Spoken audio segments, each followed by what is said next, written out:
Hi, I'm Erin Felicity Navarro from the San Beda Women's Volleyball Team.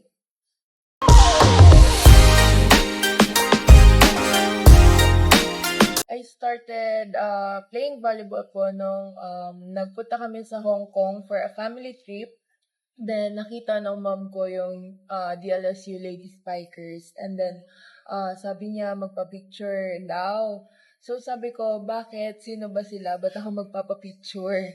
Tapos, simula nun, pagka uwi namin, na-curious ako. So, sinerch ko sila sa mga Google.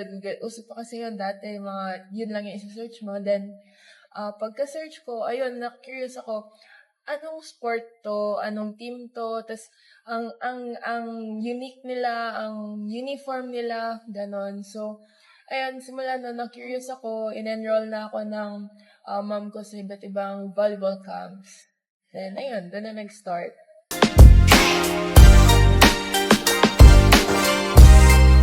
My favorite athlete is Nika Reyes. Kasi, dahil sa kanya, naging gusto ko maging middle blocker. Tapos, sobrang nakakatuwa yung pagiging confident niya sa loob ng court, kung paano siya mag-swag, kung paano siya mag-celebrate every time makawin siya ng coin. Yun.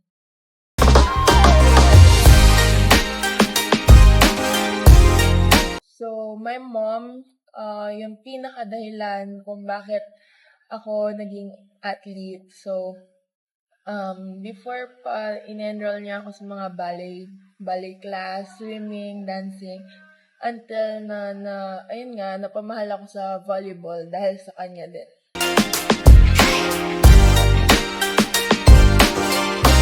Actually, sa San Beda lang ako nagkaroon ng pre-game rituals. Kasi before na nasa UE ako, ang nasisip ko lang, okay, maglalaro ako, yun lang, dapat prepared ako.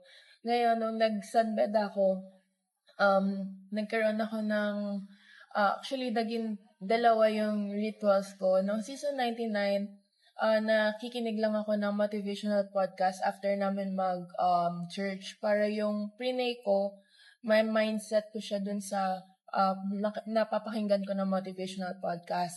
Tapos nung etong season 100, nag-improve naman. Nagkaroon ako ng, may time frame ako na kung 9:30 yung call time namin, dapat mga 7 gising na ako, 6 or 7 a.m. gising na ako. I need to allot time na mag-workout pa para mag-activate ng muscles, ganyan. Tapos kailangan may 1 hour pa ako ulit mag-prepare na maligo, mag-ayos ng hair, syempre unti-unting ayos ng mukha, ganyan. And then, bago ko pumunta ng San Beda for our call time. Kaso nung nagkaroon ako ng sakit sa knees, nag-adjust yung pre-game prep ko, which is instead na nag-workout ako, more on kailangan nag-rollers ako, nag-rehab ako early in the morning bago ako sumabak sa gera. Yun.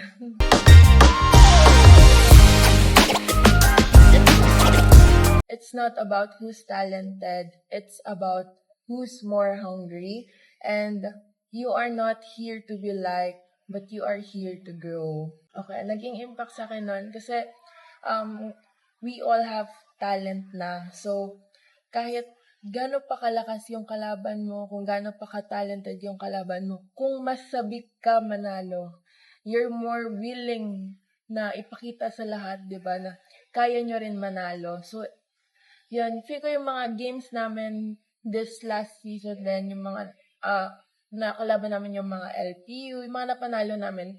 We all know that mas naging hungry kami for win, kaya nanalo din kami kasi ginusto din namin. Tapos, yung you are not here to be liked, you are here to grow.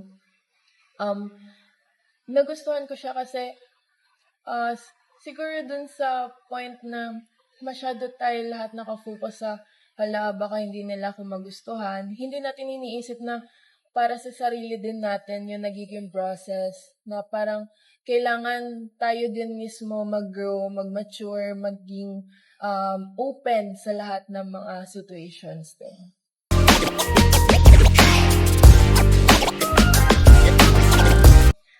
Fun fact sa akin is pag natutulog ako, kailangan may etiketa akong hawak.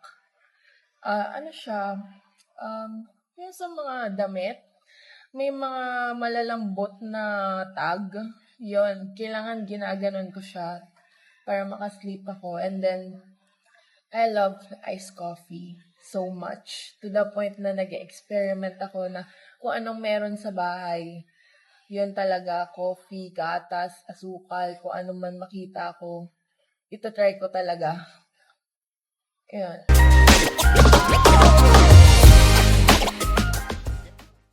Failing is part of your journey because you wouldn't dream this big if you know you can. So keep on showing up even if you're tired, even if you're lazy, because once you see the progress, it will keep you going. Yan lang. Hala, yung favorite picture ko talaga, kuya. Favorite ko to. Like, sa lahat ng pictures mo sa akin. Ito yung gustong-gusto ko. Thank you!